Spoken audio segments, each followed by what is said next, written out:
Psychology के अनुसार कोई सामने से आकर आपसे माफ़ी मांग रहा है तो उसे इट्स ओके कहने की बजाय थैंक यू फॉर अपोलोगिजिंग बोले। यह वाक्य उसे कंफर्टेबल महसूस कराने के साथ आपसे बातचीत करने के नए द्वार खोलेगा। साइकोलॉजी के अनुसार कभी आपने सोचा है कि हर कोई खाने पर ध्यान क्यों देता है? कभी आपने सोचा है कि दुर्घटना स्थल पर हर कोई धीमा क्यों चलता है? क्योंकि आपका मस्तिष्क आपको भोजन या खतरे पर ध्यान देने के लिए लगातार याद दिलाने के लिए प्रोग्राम किया गया है। साइकोलॉजी के अनुसार भयानक डर या खौफ से निकल आने के 10 मिनट पश्चात आपका दिमाग काफ़ी खुशी महसूस करता है। साइकोलॉजी के अनुसार आप जब किसी विचार को लेकर दुखी होते हैं तो आपकी आंखों के अंदर अपने आप आंसू निकलने लग जाते हैं, और जब आप कुछ देर रो लेते हो तो आपका मूड एकदम से फ्रेश हो जाता है। अब आप पहले की तुलना में अच्छा महसूस करते हैं।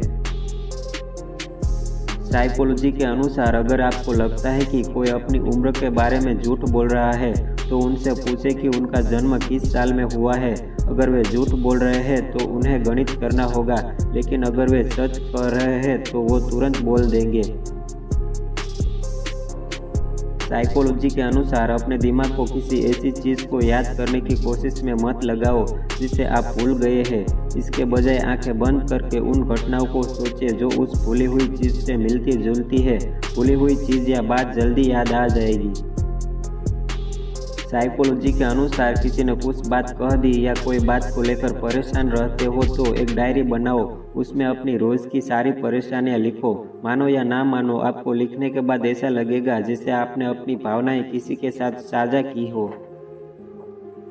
साइकोलॉजी के अनुसार एक सीमा तक रोना तो सही है, लेकिन अधिक रोने से भी आंखों को नुकसान पहुंचता है।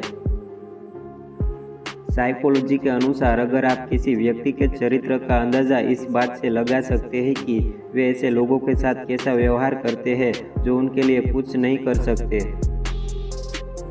साइकोलॉजी के अनुसार हाल ही में हुए एक अध्ययन के अनुसार जब आप खुश रहते हैं तो आपको कम नींद की आवश्यकता होती है, और दुखी रहते हैं तो अधिक नींद की ज़रूरत होती है। इसीलिए जीवन में हमेशा खुश रहने की कोशिश करें।